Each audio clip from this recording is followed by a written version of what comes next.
The Nirala TV.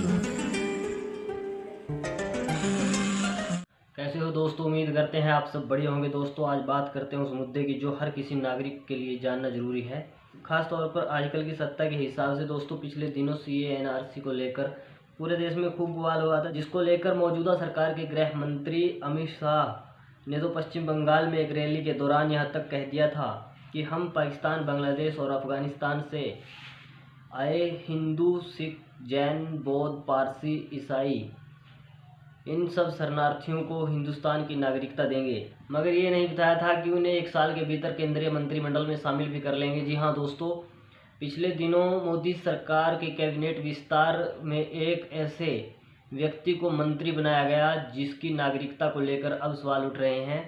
नाम है उस साहब का निशिथ प्रमाणित, जिसको लेकर अब कहा जा रहा है कि वो बांग्लादेशी है, मतलब एक शरणार्थी है, और उसे केंद्रीय कैबिनेट में एक अहम पद पर गृह राज्य मंत्री से नवाजा गया। अब इतनी फास्ट सर्विस देखकर तो दिल करता है कहूँ वाह मोदी जी वाह। लेकिन उससे पहले दैनिक भास्कर की एक खबर आपको पढ़कर सुना देता हूँ। दोस्तों दैनिक भास्कर ने लिखा है कि संसद के मानसून सत्र से ठीक पहले गृह राज्य मंत्री और पश्चिम बंगाल से सांसद निशिथ प्रामाणिक की नागरिकता पर सवाल उठ गए। बीते शुक्रवार को असम के कांग्रेस सांसद और प्रदेश अध्यक्ष रिपुन बोरा ने प्रधानमंत्री नरेंद्र मोदी को पत्र लिखकर प्रामाणिक के बर्थ प्लेस और राष्ट्रीयता की जांच की मांग की थी। अब तृणमूल नेताओं ने भी इस मुद्दे को उठाया है। बोरा ने कुछ मीडिया रिपोर्ट्स का हवाला देते हुए कहा था कि प्रामाणिक बांग्लादेशी नागरिक है। यह गंभीर चिंता का विषय है। एक विदेशी नागरिक मौजूदा केंद्रीय मंत्री है। उन्होंने प्रधानमंत्री मोदी से इस मामले में स्थिति साफ करने की और जांच की गुजारिश की है। बोरा ने मोदी को लिखा लेटर शेयर भी किया था, जो आप स्क्रीन पर देख सकते हैं। हालांकि बीजेपी ने इस आरोप को खारिज कर दिया। पार्टी के पश्चिम बंगाल प्रवक्ता समीक भट्टाचार्य ने कहा, सबूत दिखाने दीजिए, सिर्फ उंगली उठाना ही काफ़ी नहीं। प्रामाणिक की नागरिकता के मामले में किसी ने अब तक तो कोई सबूत नहीं पेश किया। दोस्तों निशिथ की नागरिकता पर सबसे पहला सवाल सोशल मीडिया पर की गई एक पोस्ट से उठा था। यह पोस्ट बांग्लादेश से की गई थी। प्रामाणिक के राज्य मंत्री बनाए जाने पर इस पोस्ट में उन्हें बांग्लादेश के गोबांदा जिले के हरिनाथपुर का कामयाब बेटा बताया गया था। साथ ही लिखा था कि उन्हें पश्चिम बंगाल में कंप्यूटर साइंस की पढ़ाई की है। ये पोस्ट पुजार मेला नाम के संगठन ने की थी। यह खुद को बांग्लादेश का एक धार्मिक संगठन बताता है। दोस्तों आपको बता दें, मोदी सरकार में हाल ही में फेरबदल के दौरान 35 साल के प्रामाणिक को मंत्रिमंडल में शामिल किया गया था। वे इस कैबिनेट में सबसे कम उम्र के मंत्री हैं। उनके लोकसभा वायु में कहा गया है कि उनका बर्थ प्लेस पश्चिम बंगाल के कुछ बिहार जिले दिनहट्टा में है। उनके पास कंप्यूटर एप्लीकेशन में ग्रेजुएशन की डिग्री है। वैसे यह पहली बार नहीं जब कुछ बिहार के सांसद सुर्खियों में आए हैं। तृणमूल नेताओं ने निशिथ की एजुकेशन क्वालिफिकेशन पर भी सवाल उठाए हैं। उन पर हत्या सहित 12 से ज़्यादा क्रिमिनल केस भी दर्ज हैं। अब दोस्तों सवाल ये उठता है कि चलो मुसलमानों को ही मंत्री नहीं बनाना था तो हिंदू भाइयों में से उन्हें बना देते जो जन्मजात भारतीय हैं। लेकिन नहीं, पाकिस्तान की बिरयानी भी खुद खाओ, बांग्लादेश के लोगों को मंत्री भी खुद बनाओ और भारतीय हिंदू मुसलमानों को आपस में खूब लड़ाओ। ये हकीकत है इस मौजूदा सत्ता की। और दोस्तों दूसरी खबर आपको बता दें, मध्य प्रदेश से है।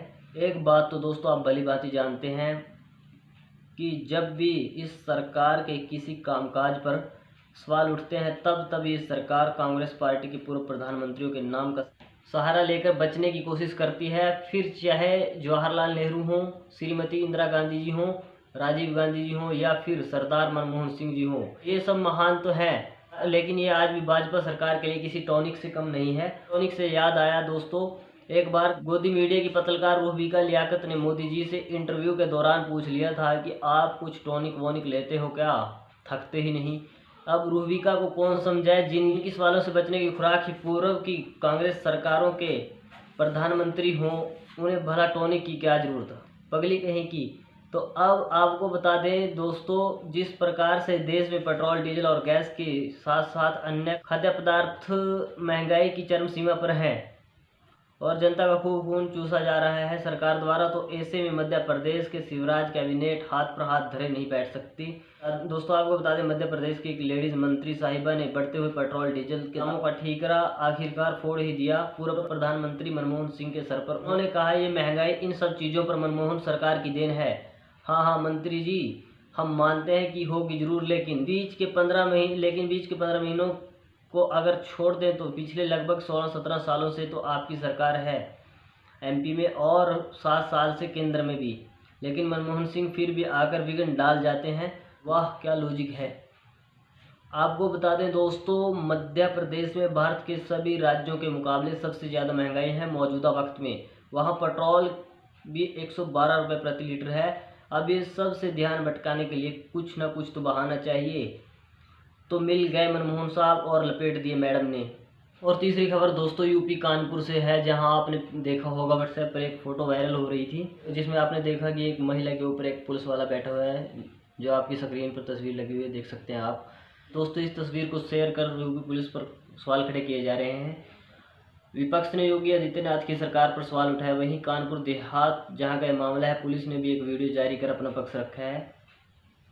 आपको बता दें दोस्तों, यूपी कांग्रेस के अध्यक्ष अजय कुमार लल्लू ने लिखा, प्रधानमंत्री जी योगी आदित्यनाथ सरकार की इस उपलब्धि को बताना भूल गए थे। उत्तर प्रदेश में पुलिस प्रशासन सरकार महिलाओं के साथ कैसा व्यवहार करता है। कानपुर का यह बेलगाम दरोगा बता रहा है, निकम्मी सरकार की निर्लजता उत्तर प्रदेश की जनता देख रही है। दोस्तों आपको याद होगा, पिछले 2-3 दिन पहले यूपी के वाराणसी में प्रधानमंत्री ने अपने संबोधन में कहा था कि यूपी सरकार की जितनी तारीफ करूं उतनी कम। यानी उन्होंने कहा था कि मेरे पास इस यूपी सरकार की तारीफ करने के लिए कोई शब्द नहीं है। इसी पर अजय कुमार लल्लू ने लिखा कि प्रधानमंत्री जी योगी आदित्यनाथ सरकार की इस उपलब्धि को बताना भूल गए थे। अब दोस्तों आपको बता देते हैं क्या है मामला। दोस्तों दरअसल कानपुर देहात के पुखराया चौकी क्षेत्र के एक गांव दुर्गदासपुर में पुलिस 17 तारीख को एक आरोपी की तलाश में पहुंची थी। इस दौरान शिवम यादव नाम के एक शख्स की पुलिस वालों से किसी बात पर नोकझोंक होगी। पुलिस शिवम को अपने साथ ले जाने लगी तो उसके परिवार की महिलाओं ने हंगामा कर दिया। दोस्तों मीडिया रिपोर्ट्स के मुताबिक शिवम के छोटे भाई विवेक का कहना है कि पुलिस कार्रवाई का दबाव बनाकर 50,000 रुपये मांग रही थी।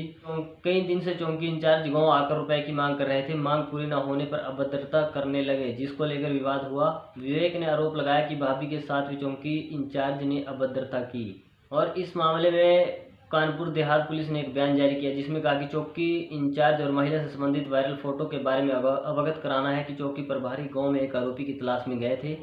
वहां एक अन्य युवक द्वारा पुलिस टीम के साथ बदतमीजी करने का प्रयास किया गया, जिसके बाद पुलिस द्वारा उस युवक को हिरासत में लेकर थाने लाया जा रहा था। इसी क्रम में उक्त युवक के परिजनों द्वारा, जिनमें कुछ महिलाएं भी शामिल थी, पुलिस टीम पर आक्रामक होकर युवक को भगा दिया। महिला द्वारा चौकी इंचार्ज का गिरेबान पकड़कर खींचा गया, जिससे महिला और चौकी इंचार्ज दोनों गिर गए। दोस्तों एक पत्रकार का कहना है कि दोनों तरफ से अपने तर्क दिए गए हैं। एक पक्ष का दावा है कि पुलिस वालों ने बदतमीजी की, दूसरे पक्ष का दावा है कि महिलाओं ने पुलिस के साथ अभद्रता की। सच्चाई तो जांच में सामने आएगी, लेकिन किसी न किसी महिला कांस्टेबल को पुलिस के साथ होना चाहिए था। तो दोस्तों ये थी आज की प्रमुख खबरें। द निराला टीवी में आज इतना ही। मिलते हैं किसी बड़े मुद्दे के साथ। खबर को लाइक शेयर कमेंट जरूर करें, चैनल को सब्सक्राइब करें। धन्यवाद।